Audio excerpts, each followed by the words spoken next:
hundreds of quills. Yet the badger keeps fighting.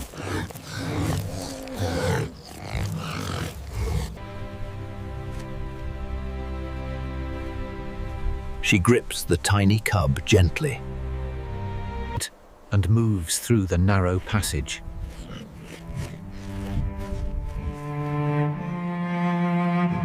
This place is new, chosen for its silence and the promise of 2 clean exits.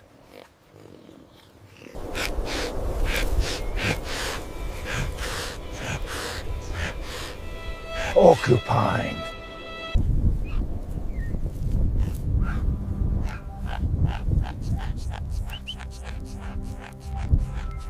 She reads the ground.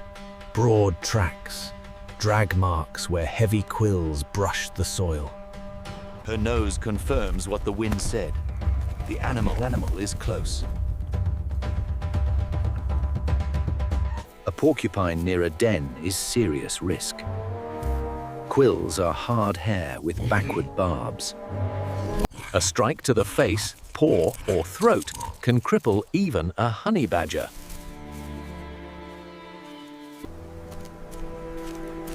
Wounds can turn deep and infected.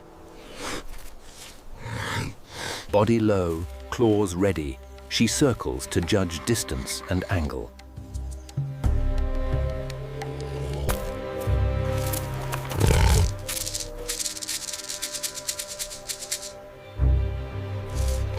The cleaner side is the head and shoulder, where quills are shorter and control is better. The scrub stirs. A thick shape turns. Spines rise and rattle. She holds ground, weight forward, eyes fixed. The space between them closes. The fight is about to begin. She circles, and the world narrows to a ring of dust and breath. The porcupine turns with her, back always presented. Spines lifted like a moving barricade.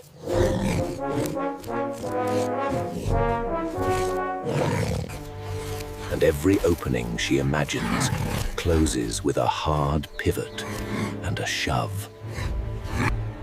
She grunts, twists inside loose hide, tears free. Next pass, faster!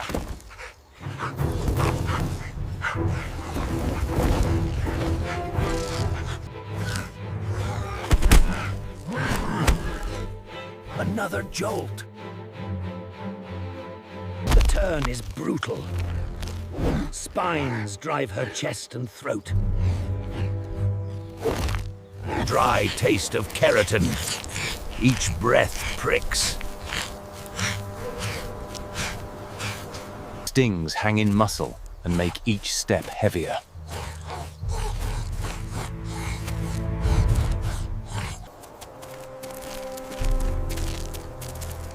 Quills ride her back and ribs now. A small sound slips from the opponent. Surprise, not fear. The replay is a full-bodied drive.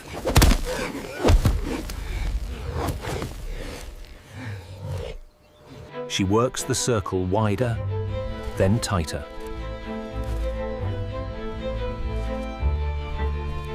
Reading every shift of weight.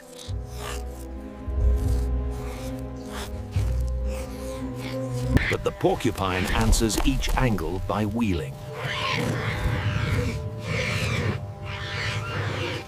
To present its bristling back.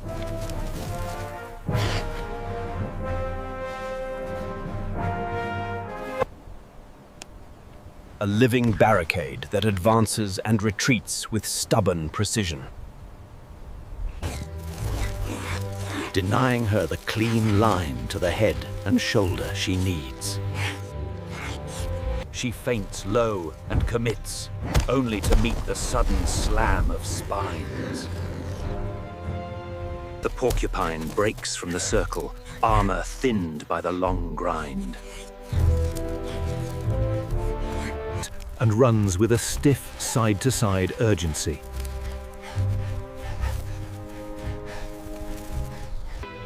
She stops to free herself from the weight she carries. It turns and combs with her incisors, working methodically along the grain of her loose hide, as if unsewing a net. An itch takes her, and she rubs against a root and a bank of earth to grind down what will not yield to teeth. Some barbs remain. They sit deep and make each stride a negotiation. Armor spent will spend. It turns and goes, rattling into cover without looking back. She follows only far enough to fix the boundary once more. The little den behind her, held by something that does not learn surrender. No quills remain. If any tiny fragments linger, they lie buried and unseen. The scene shifts to a low hum in the air and a soft, restless shimmer around old wood. And here, the long story between honey badger and stinging guardians begins again. One drawn by dense sweetness and rich brood. The other bound to defend what labor has stored.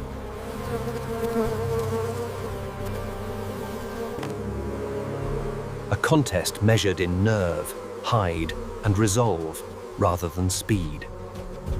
The first hollow offers nothing but anger, a rush of bodies, a prickle along the muzzle, a warning that bites.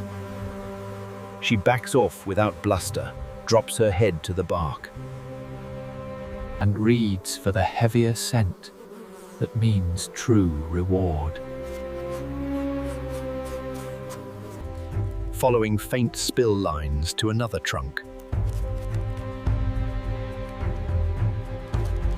where a narrow seam breathes sugar and wax. A wrench, a tug, a loud tear.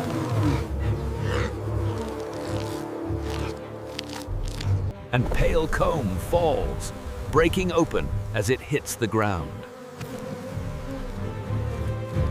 Defenders pour over her at once, needling the edges the hide cannot spare.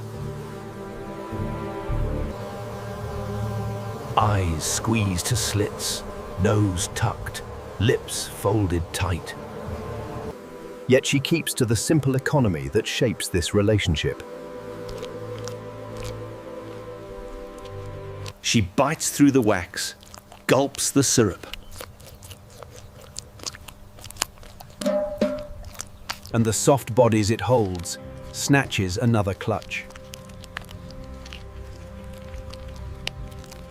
Concentrated food invites risk. Defense answers with force. Both sides accept losses and repair.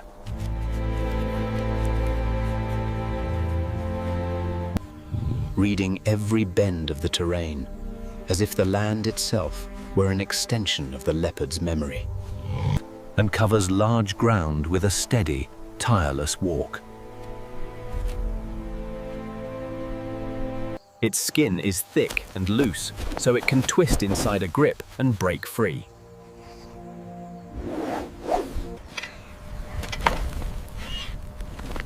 Long foreclaws dig fast through hard soil and wood. It eats many things: rodents, birds, lizards, eggs, roots, fruit, and honeycomb. It digs for hidden prey with quick, strong strokes that throw soil behind like water. When a scorpion is found, the badger pauses, reads the ground, and then moves with sudden speed. The scorpion lifts its pincers and curves its tail.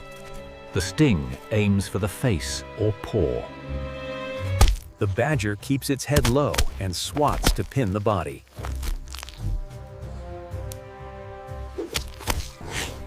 Sometimes stings land on the nose or lips, so does some resistance to venom.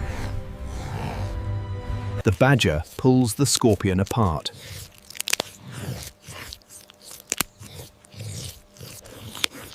And eats head, body, and legs. The fight is short, and the hunter learns the sight for later. Honey badgers travel widely, marking routes with scent and memory. They switch between digging, walking, and climbing without pause. Food is energy, but information is power. Burrow maps, nest smells, and old feeding scars guide each search. A small animal hides ahead. The badger passes within a few steps, nose testing lines of scent that run the other way. Silence and stillness beat speed here. The badger chooses a different trail and slips into a